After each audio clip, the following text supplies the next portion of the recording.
So అందులో 2 sharpeners, 3 sharpeners, eraser, మా పాపది పెన్ను, స్కేల్. సో ఈ విధంగా అయితే నేను పౌచ్ అయితే రెడీ చేసిన. పండు నీకు పసంద్ వచ్చిందా పౌచ్? ఇష్టం వచ్చే. Hey hi friends, welcome to ముంబైలో మిడిల్ క్లాస్ పిల్ల. సో జస్ట్ 5 రూపీస్తో అయితే నేను పౌచ్ అయితే రెడీ చేస్తాను. సో ఇంట్లో అయితే హ్యాంకర్చిఫ్ ఉంది కదా, ఓల్డ్ హ్యాంకర్చిఫ్ అయితే తీసుకున్నాను. అట్లనే ఈ చైన్ అయితే 5 రూపీస్లో అయితే వస్తుంది. ఇప్పుడైతే ప్రెజెంట్ నా దగ్గర బిగ్ చైన్ ఉంది, బట్ స్మాల్ చైన్స్ కూడా అవైలబుల్ ఉంటాయి షాప్లో. జస్ట్ 5 రూపీస్లో అయితే వస్తాయి. ఇంకా ఓల్డ్ క్యారీ బ్యాగ్ అయితే తీసుకున్నాను అనమాట. సో అసలు నేను యూజ్ అయితే చేయను. డైరెక్ట్ హ్యాంకర్చిఫ్తో కుట్టొచ్చు, బట్ కొంచెం లోపల కవర్లా వేస్తే కొంచెం గట్టిగా ఉంటుందని నేనైతే ఇక్కడ క్యారీ బ్యాగ్ అయితే తీసుకున్నాను అనమాట. సో ఇక్కడ డబుల్ ఫోల్డ్లో అయితే కట్ చేస్తున్నాను. సో ఇలా స్టిచ్ చేసి మీ పిల్లలు కూడా ఇస్తే సో చాలా హ్యాపీగా ఫీల్ అవుతారు. అంటే కొనియడం కన్నా ఇంట్లోనే ఇలా స్టిచ్ చేసి ఇస్తే పిల్లలు అయితే నిజంగా చాలా హ్యాపీ అయితే ఫీల్ అవుతారు. సో మా పాపకి ఇలాంటివి అయితే చాలా ఇష్టం. ఫస్ట్ ఆమె క్రియేటివిటీ అనమాట. సో అలాంటిది ఇలా ఇంట్లోనే చేసిస్తే నిజంగా చెప్తున్నా చాలా అంటే హ్యాపీ ఫీల్ అవుతుంది. ఆమెకైతే మస్తు నచ్చింది అనమాట. సో మీరు కూడా ఇంట్లో ట్రై చేయండి. ఇక్కడ మైనస్ పాయింట్ ఏంటంటే నాకు హాఫ్ షట్టర్ మెషిన్, సో కొంచెం స్లోగానే స్టిచ్ చేయాల్సి వచ్చింది. లేకుంటే ఫుల్ షట్టర్ మెషిన్ ఉంటే ఒక 5 నిమిషాలు అయిపోయే పని అనమాట. చైన్ పెట్టేటప్పుడు ఫ్రంట్ బ్యాక్ అంటే రివర్స్లో పెట్టకుండా కొంచెం చూసుకొని అయితే స్టిచ్ చేసుకోండి. నేను స్టార్టింగ్ కదా కొంచెము అంటే కొంచెం రాంగ్ సైడ్ అయితే స్టిచ్ చేసింది. సో మళ్ళీ తీసి కరెక్ట్ సైడ్ అయితే వేసాను అనమాట. సో ఫస్ట్ టైం మన ఛానల్ చూస్తున్నట్టయితే సో ఫ్రెండ్స్ ప్లీజ్ సబ్స్క్రైబ్ అయితే చేసుకోండి, అట్లనే లైక్ కూడా చేయండి.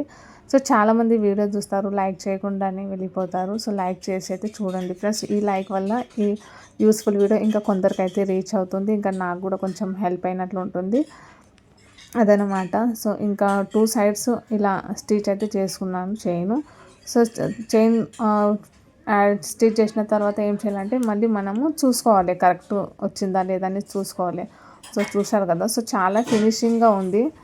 ఇంకా ఎక్కడ ఏది అంటే ఫాల్ట్ లేకుండా ఏది చాలా నీట్గా అయితే వచ్చిందనమాట.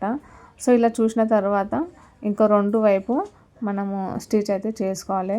సో ఇంకా ఈ స్టిచ్ చేసేటప్పుడు నేను ఒక మిస్టేక్ అయితే చేశాను. చైన్ అనేది క్లోజ్ చేసి అస్సలు స్టిచ్ చేయకూడదు, మళ్ళీ ఓపెన్ చేయడానికి చాలా ఇబ్బంది అవుతుంది. అందుకోసం నేను ఒకవైపు కుట్టు విప్పి మళ్ళీ అయితే స్టిచ్ చేశాను. అలా అంటే చైన్ ఓపెన్ చేసి మళ్ళీ అలా స్టిచ్ చేస్తే మనం ఈజీగా దాన్ని రివర్స్ అయితే తిప్పుకోవచ్చు అనమాట. సో రివర్స్ చూడండి, ఇలా ఇక్కడ చూపిస్తున్నాను కదా అలా. సో రివర్స్గా అయితే తీసాను అనమాట. సో చాలా ఈజీగా అయితే పౌచ్ అయితే రెడీ అయింది. సో చూడండి, సో చాలా బాగుంది కదా. సో నిజంగా ఈ పౌచ్ ఎలా ఉంది మీరు కామెంట్లో అయితే ఖచ్చితంగా చెప్తారని అనుకుంటున్నా. సో బాగుంటే బాగుందనండి, లేదంటే లేదు. పౌచ్ అయితే రెడీ అయింది.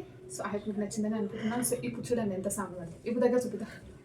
సో సో చైన్ అయితే ఓపెన్ చేస్తాను ఇలా. సో అందులో 2 షార్ప్నర్స్, 3 షార్ప్నర్స్, ఎరేజర్, మా పాపది pen, scale and pencil. So చాలా ఈజీగా అయితే దూరం అయితే చాలా ఈజీగా అయితే క్యారీ చేసుకోవచ్చు. సో ఎలా అయినా పోదు. సో ఈ విధంగా అయితే నేను పౌచ్ అయితే రెడీ చేసిన. పండు నీకు పసంద్ వచ్చిందా పౌచ్? ఇష్టం వచ్చే వస్తున్నా. సో చాలా బాగుంది. సో ఇంట్లో ఉన్న హ్యాంకర్చీఫ్ తోటి అయితే చేసిన ఈ చైన్ ఉండే ఒక 5 రూపీస్ చైన్ అయితే వస్తుంది అంతే. సో చాలా క్యూట్గా అయితే రెడీ అయింది. ఇది కొనడానికి పోతే ఒక 60 రూపీస్ అయితే అవుతుంది. లాస్ట్ టైం నేను కొనుక్కొని వచ్చింది 60 రూపీస్కి. సో మీకు నచ్చితే లైక్ కూడా చేయండి, సబ్స్క్రైబ్ చేసుకోండి, ఓకేనా? ఆ పౌచ్